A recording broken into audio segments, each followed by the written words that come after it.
Pass दिख रहा है।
श्री गुरुदेव की, श्री गुरुदेव की। अलाइनमेंट बरोबर, अलाइनमेंट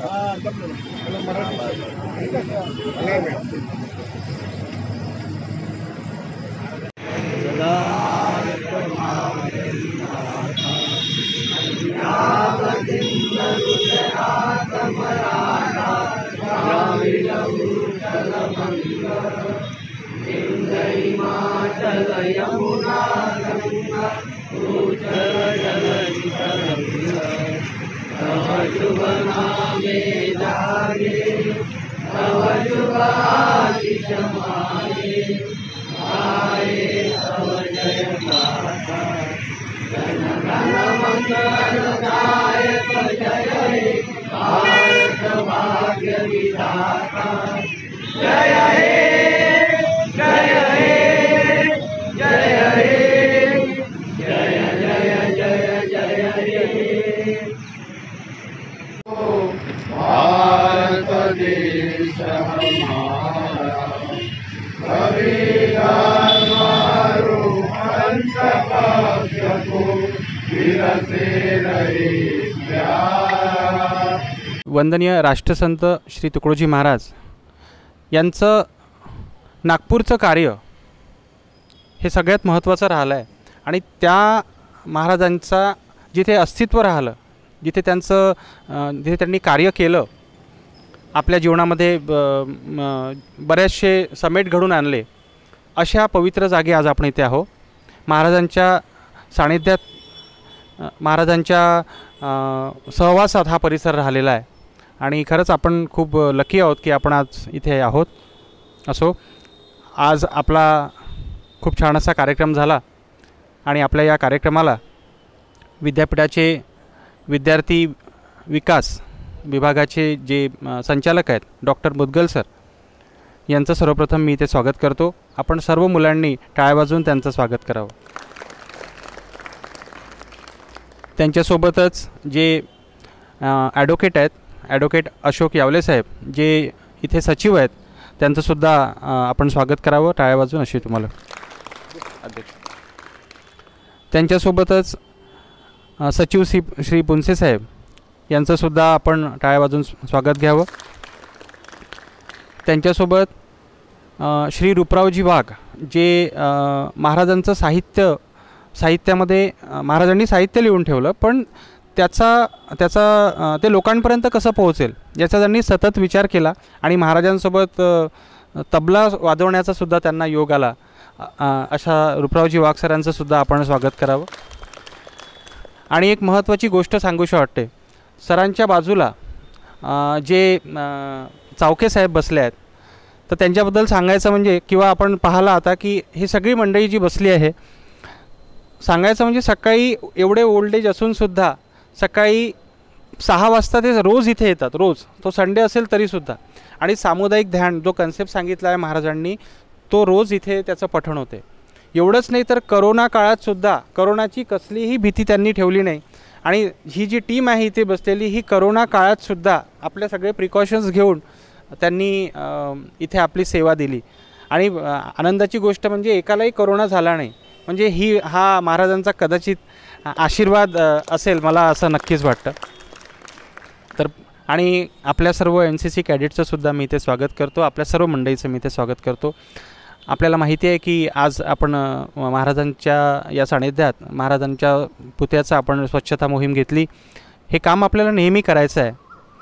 तर त्या दृष्टीने आता मी सर्वप्रथम यावले साहेब यांना विनंती करतो की आजच्या या कार्यक्रमाप्रसंगी 2 शब्द ते सांग. परमपूज्य गुरुदेव, आजच्या या कार्यक्रमाला उपस्थित डॉक्टर मुग्दलजी,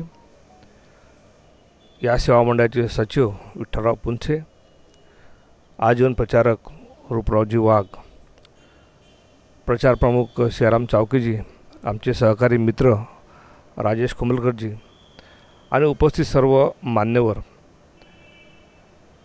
ज्या परिसरामध्ये आपण बसलो आहे, या सेवाश्रमाची स्थापना वंदनीय राष्ट्रसंत तुकडोजी महाराजांनी केली. असा हा पवित्र आश्रम आहे.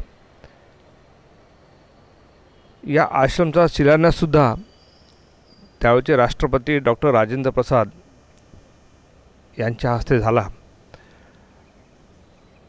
सहजासहजी राष्ट्रपती कुठल्याही स्थळी जात नाही, परंतु राष्ट्रसंतांवरती त्यांचं असलेलं प्रेम, अनेक संतांविषयीचा असलेला आदर, त्यामुळे ते इथे आले आणि या सेवा मंडळाचा शिलान्यास डॉक्टर राजेंद्र प्रसाद यांनी केला. राष्ट्रसंत तुकडोजी महाराजांचा जन्म आपल्या विदर्भातला जरी असला तरी ते मात्र राष्ट्रसंत ठरले. त्याचं कारणही असंच होतं, कारण हे नुसते संत नव्हते, ते एक वैचारिक बैठक असलेला एक हा महापुरुष होते, ज्यांनी अध्यात्म आणि विज्ञान याची सांगड घातली. आणि एवढंच नव्हे तर सेवा आणि कर्तव्य प्रत्येक व्यक्तीमध्ये असलं पाहिजे. आणि त्याची जर जोड नसेल आणि ही देशभक्ती आपल्या मनामध्ये नसेल तर आपलं जीवन, आपलं आयुष्य कुठल्याही कामाचं नाही, असा संदेशसुद्धा महाराजांनी दिला.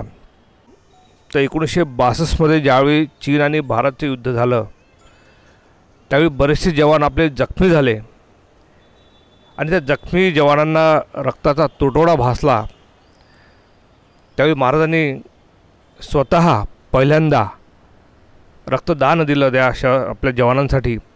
आणि एवढंच नव्हे तर मुंबईसारख्या शहरामध्ये 500 लोकांचं रक्त गोळा करून दिलं वंदनीय राष्ट्रसंत तुकडोजी महाराजांनी. ज्यावेळी आपण आपल्या शहराचा विचार करतो त्यावेळी या शहरासाठीसुद्धा वंदनीय राष्ट्रसंत तुकडोजी महाराजांचं फार योगदान आहे. ज्याला आज आपण गांधीबाग म्हणतो, त्याला आधी लेंडी तलाव म्हणायचे.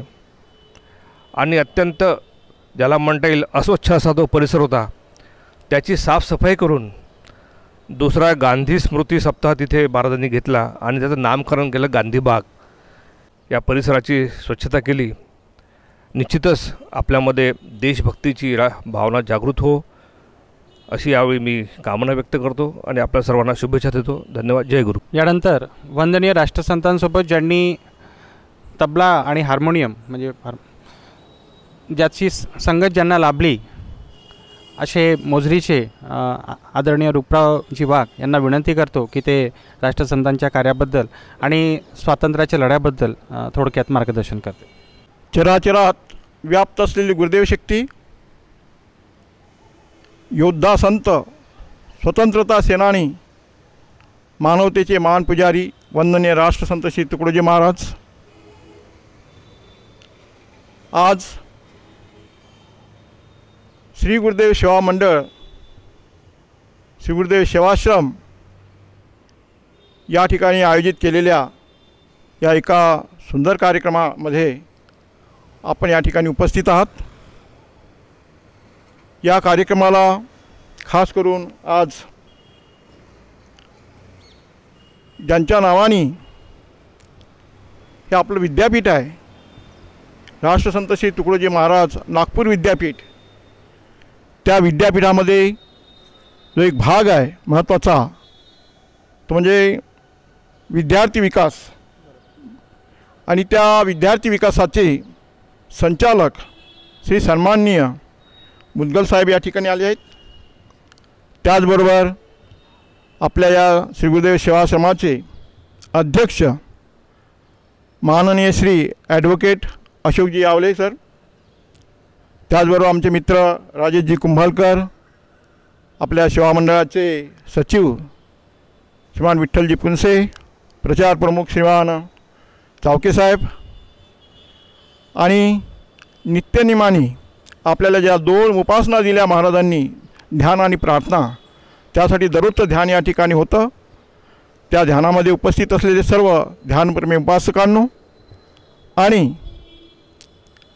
नॅशनल कॅडेट कोरचे सर्व माझे युवक बंधू भगिनींनो, आज खरोखर मला फार आनंद झाला की ज्या दिव्य पुरुषाला राष्ट्रप्रेमाची तळमळ होती, तगमग होती, त्या तगमगीसाठी ज्यांनी शेवटल्या क्षणापर्यंत ती व्यक्त केली की माझ्यासाठी माझा देव म्हणजे देश आहे, पहिले देश को अपना लो बाद में धर्म का जप करना, हे ज्यांनी ठासून सांगितलं। म्हणून आपल्याला म्हटलं की योद्धा संत, राष्ट्रसंत योद्धा संत होते। आत्ताच नुकताच आपल्याला 9 ऑगस्ट 9 ऑगस्टला क्रांती दिन साजरा झाला।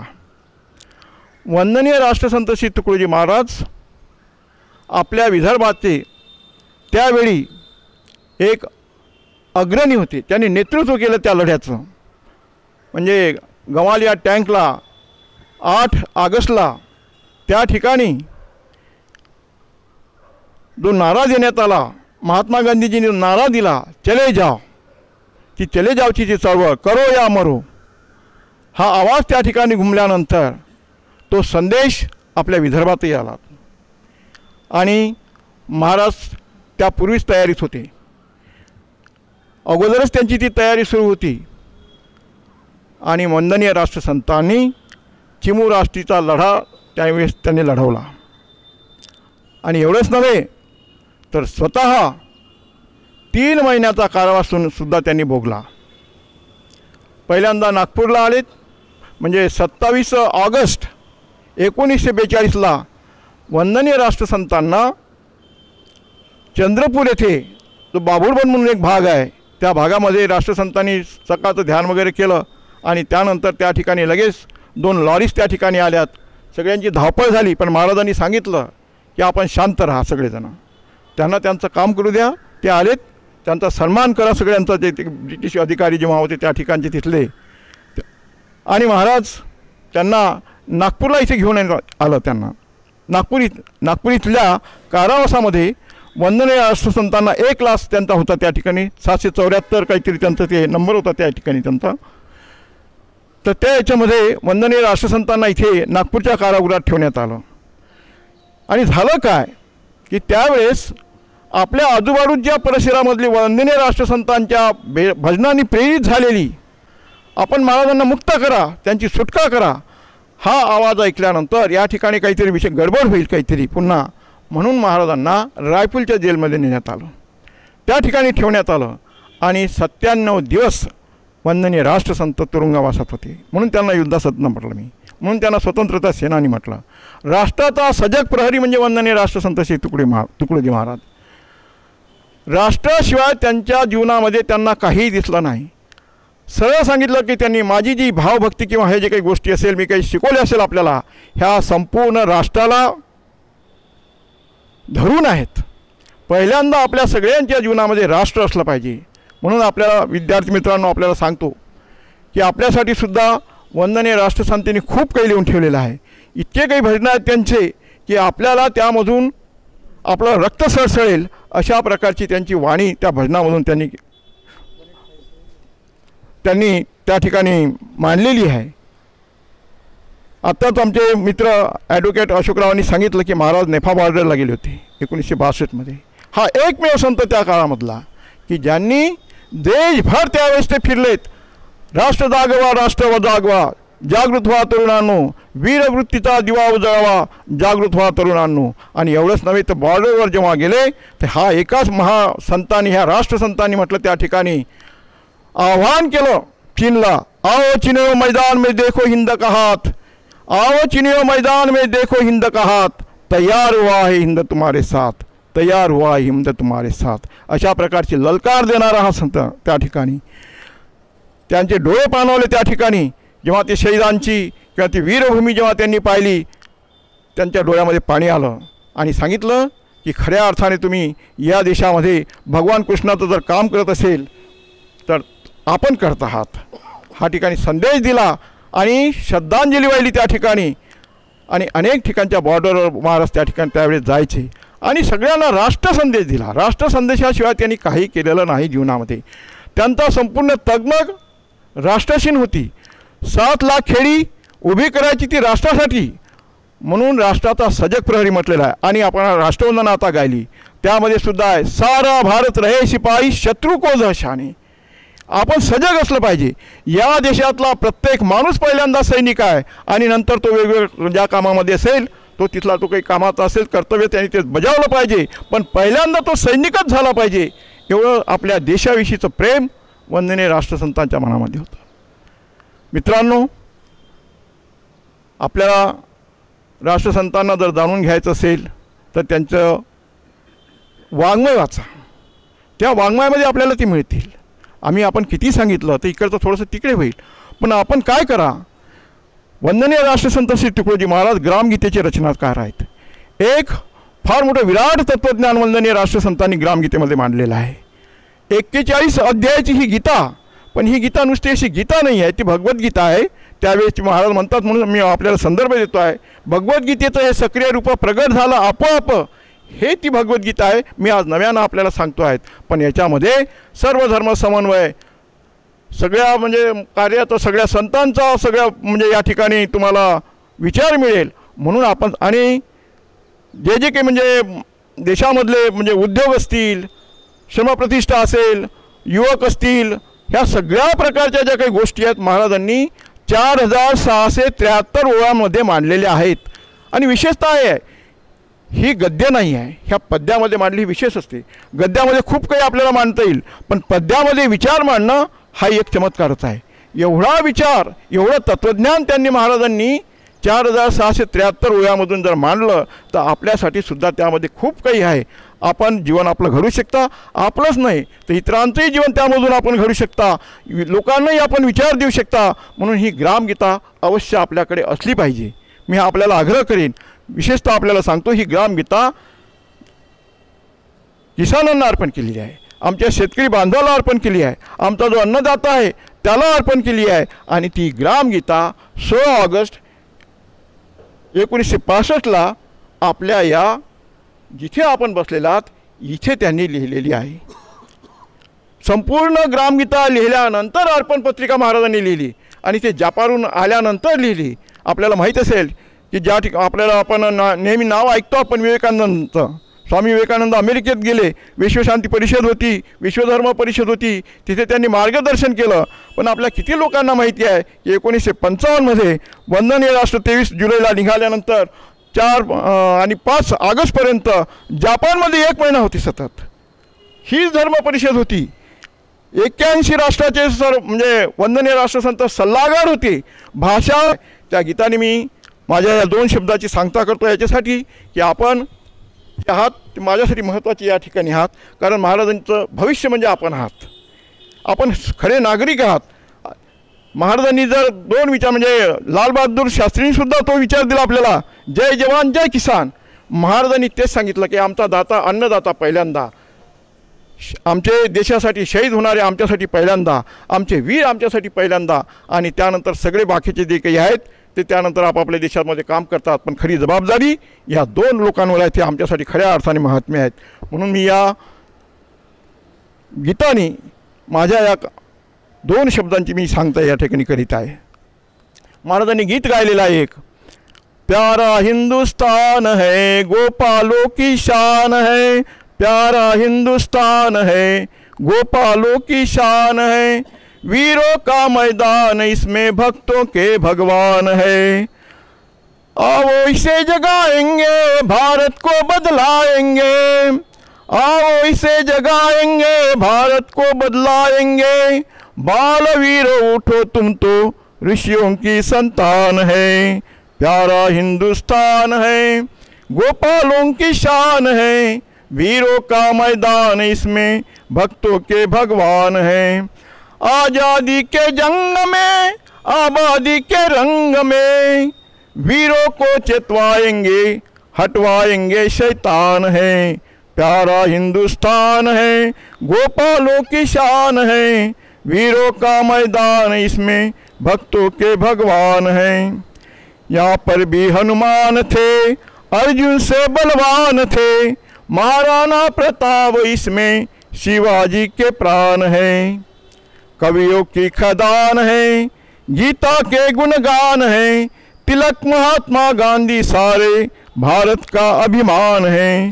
टुकड़िया की आवाज भारत सदा रे सरताज है, टुकड़िया की आवाज भारत सदा रे सिरताज है, फुले फलेगा राज चाहे हो जावे बलिदान है, प्यारा हिंदुस्तान है गोपालों की शान है, वीरों का मैदान है इसमें भक्तों के भगवान हैं, इसमें भक्तों के भगवान हैं। जय हिंद, जय राष्ट्र संत, जय भारत। धन्यवाद। खास करके ये संदेश आपके लिए। आज का आपके मन में होगा कि आज का ये कार्यक्रम खास करके आयोजित क्यों किया गया, इसके पीछे का उद्देश्य क्या था। तो अपना जो एनसीसी ऑफिस है, एनसीसी जो मेन ऑफिस है, वहाँ से डायरेक्शंस दिए गए थे, सूचनाएं दी गई थी कि हमारे देश के स्वतंत्रता को 75 साल अभी पूरे हो रहे हैं। आपको पता है सभी को, बहुत बड़ा इतिहास रहा है हमारे स्वतंत्रता का।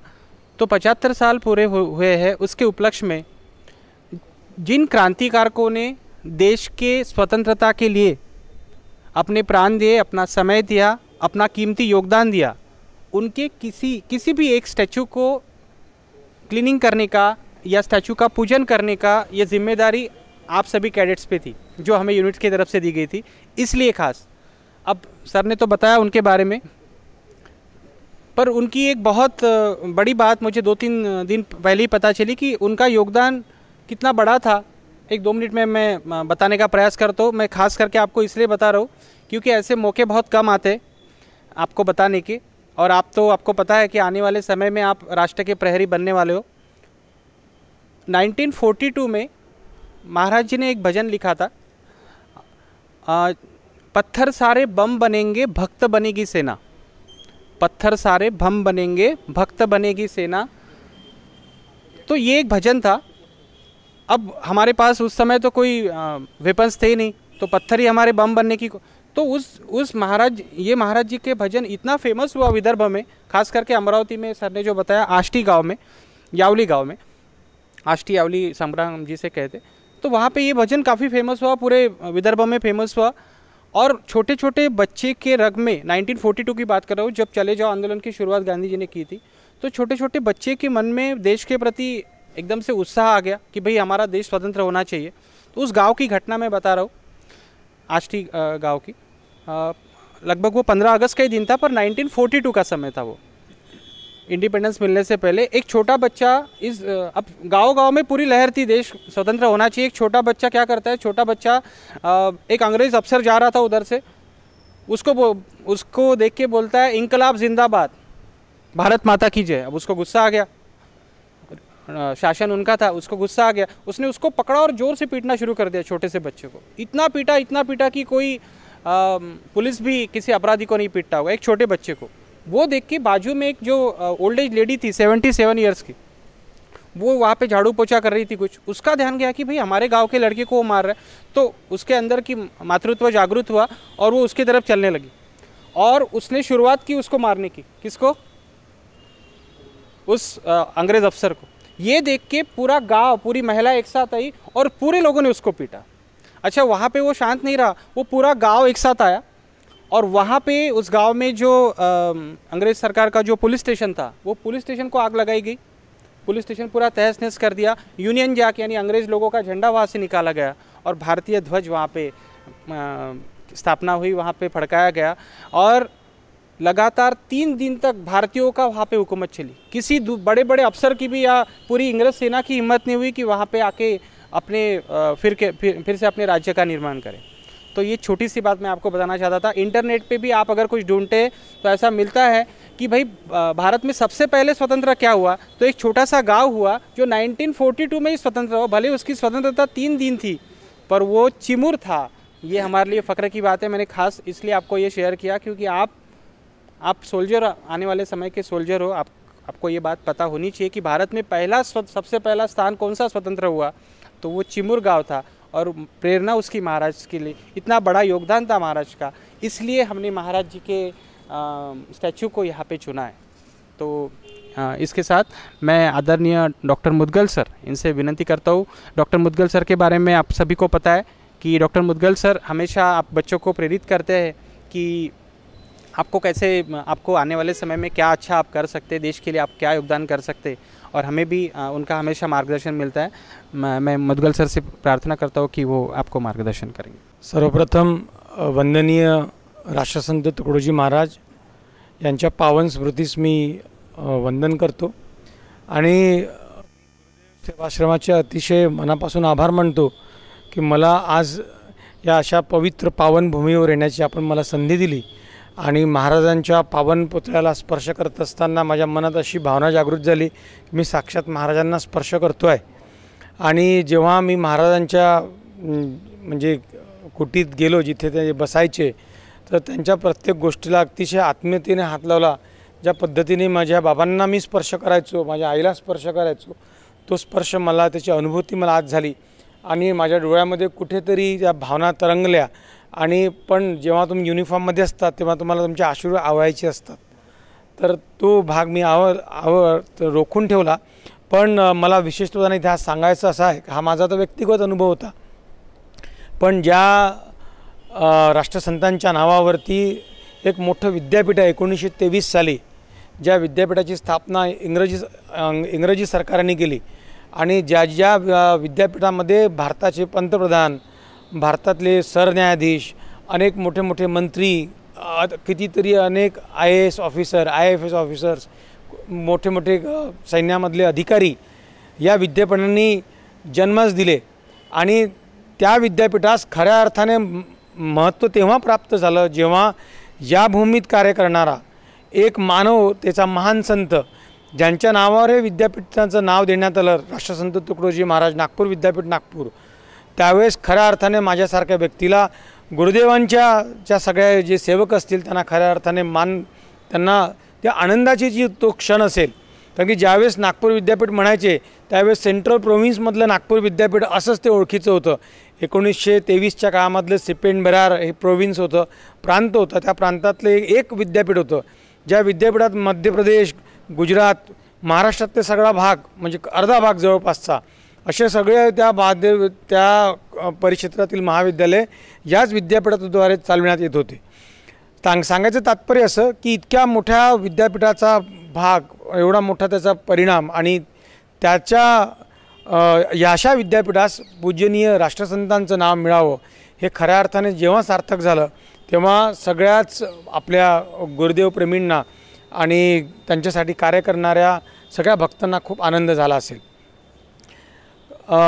मी विद्यार्थी विकास विभागाचा संचालक म्हणून नाही, तर एक व्यक्ती म्हणून, गुरुदेवांचा एक भक्त म्हणून, किंवा जेव्हा तुमच्यासारखाच मी लहान होतो, अगदी पहिल्या दुसऱ्या वर्गात जेव्हा जायचो तेव्हा आमच्या परिचित एक रक्षक होते, बाळकृष्णरावजी रक्षक, त्यांच्या दुकानात मी काही सामान विकत घ्यायला जायचो तेव्हा अगदी समोरच महाराजांचा फोटो, तो दिवा ठेवला असायचा। मनात उत्सुकता जागृत व्हायची की हे कोण व्यक्ती आहेत। तेव्हा त्यांच्यापासून कळत गेलं की राष्ट्रसंत कोण आहेत. आणि तिथे जवळच तर तुकडोजी महाराजांचा पुतळा पण होता मानेवडा चौकामध्ये. तर तेव्हापासून त्यांच्याबद्दलची ती जागृती झाली. आणि नंतर तुमच्या वयात आल्यानंतर मी सगळ्यात पहिले म्हणजे राष्ट्रीय छात्र सेनेचा मी कॅडेट नव्हतो आधी, NSSचा मी स्वयंसेवक होतो. आणि तेव्हा मला कळलं की जेव्हा ग्रामस्वच्छताचा कार्यक्रम सकाळी व्हायचा आणि त्यावेळेस ग्रामगीताचं पठण केलं जायचं. आणि मला पहिल्यांदा कळलं सर, याची एक ग्रामगीता आहे की जी ग्रामदेवतेला अर्पण केलेली आहे. आणि त्याला अर्पण करून तुकडोजी महाराजांची प्रार्थना घेऊन नंतर आम्ही ग्रामसफाई करायचो, गावातली सगळे नाल्या स्वच्छ करायचो. आणि तेव्हा ती आनंदाची अनुभूती व्हायची मानवसेवा करून. तेव्हा ती अनुभूती लक्षात आल्यानंतर मला लक्षात आलं की मानवसेवेपेक्षा कोणतंही आनंद देणारी व्यक्ती कोणतीच नाही. आणि जेव्हा माणसामध्ये जागृत होते, मी आपल्याला कोणतेही ज्ञान सांगू शकत नाही. माझ्यासमोर जे अतिशय वडीलधारे व्यक्ती बसले आहेत त्यांच्यासमोर तर मी काहीच सांगू शकत नाही. पण माझे तुम्ही विद्यार्थी बसले आहात, मी तुम्हाला खऱ्या अर्थाने सांगतो, युनिफॉर्ममध्ये जरी आपण असलो तरी आपण जरी सैनिक असलो तरी पहिले मानव आहोत. आपले माणुसकीची जी कर्तव्य आहेत ती आपण पूर्ण केली पाहिजे. देशाप्रती असलं आपल्याला आपलं कर्तव्य आपण पूर्ण केलं पाहिजे. हा युनिफॉर्म घालण्याचा अर्थ एवढा आहे की तुमच्यावर जबाबदारी वाढली आहे.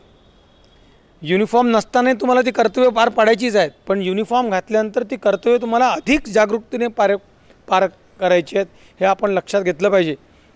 आणि प्रमुख त्याला काय म्हणता येईल फरक, राष्ट्रीय सेवा योजना आणि NCC याच्यामधला मला फरक जाणवला तो असा, मी तुमच्यासाठी सांगतो आहे सर, आपल्या कुणासाठीच माझं हे उद्बोधन नाही आहे, फक्त माझ्या विद्यार्थ्यांसाठी आहे. मी 1996 साली पहिल्यांदा राष्ट्रीय सेवा योजनेचं प्रशिक्षण घ्यायला गेलो. आणि त्यावेळेस राष्ट्रीय सेवा योजनेचे जे प्रमुख होते महाराष्ट्राचे, 31 वर्षाचा असेल, कारण की 21-21 वर्षात मी सेवेत आलो. 22व्या वर्षी जेव्हा मी त्यांना विचारलं की म्हणजे NCCचा कॅडेट होतोच मी, त्याच्यानंतर मी NCC जॉईन केली. फॉर महाराष्ट्रामधून मी B सर्टिफिकेट घेतलं, त्यानंतर पुन्हा सिग्नल्समध्ये गेलो. हा असा प्रवास माझा चालत राहिला. त्याच्यामुळे एक कॅडेट माझ्यामध्ये जागृत होता. आणि मी त्यांना विचारलं की NSS आणि NCCमध्ये फरक काय. तर त्यांनी दिलेलं उत्तर मला अतिशय मार्मिक वाटलं. ते असं म्हणाले, त्यात मी NCC आणि NSSमध्ये दुजाभाव करत नाही, पण मी तुम्हाला सांगतो की तुम्ही घातलेला युनिफॉर्म किती महत्त्वाचा आहे. तेव्हा म्हणाले की NCCमध्ये तुम्हाला जेव्हा एक साथ खडे म्हणतात, सावधान म्हणतात, तेव्हा तुमच्या पायांचा आवाज आणि हातांचा आवाज एकत्र येतो. पण जेव्हा तुम्ही NSSमध्ये येता तेव्हा तुमचे एकमेकांची मनं जवळ येतात. तर म्हटलं मग सर, मग NCCला काय अर्थ आहे. तर ते म्हणाले की जेव्हा तुम्हाला कधी संधी मिळेल NCCमध्ये कार्य करण्याची, किंवा जेव्हा तुमच्यासोबत एखादे NCC कॅडेट्स जुळतील, तेव्हा त्यांना तुम्ही सांगा की युनिफॉर्म घाला, तुमची शिस्त पाळा, पण लक्षात ठेवा, शिस्त पाळली, एकत्र बसलं, नियमात राहिलं म्हणजे तुम्ही सैनिक होत नाही. तर तुम्ही एकमेकांशी जुळून राहा, एकमेकांचे सुखदुःख एकमेकांसोबत वाटा आणि त्यासोबत राष्ट्रसेवा करा, तेव्हा तुम्ही खऱ्या अर्थाने राष्ट्रसैनिक व्हाल, असं त्यांनी मला HS सुरेश त्यांनी त्या काळात सांगले. 1996ला ज्यावेळेस मला वाटतं 22-1 वर्षाचा असेल.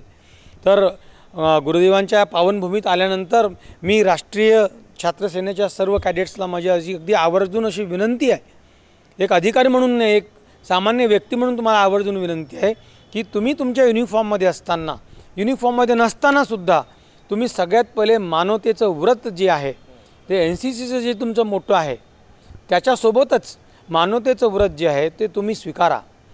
सगळ्या जाती धर्माचे भेदभाव विसरून मानवतेची सेवा करा, भूतदया, कोणत्या प्राण्यांची सेवा करा. तुम्हाला अगदी बेवारस कुत्रे दिसतील, गायी दिसतील, कोणी दुःखी माणूस दिसेल, तुम्हाला जे शक्य होईल ते पहिले मदत करा, त्यांना सेवा करण्याचा मदत, आपल्या मनातून त्यांची सेवा करा.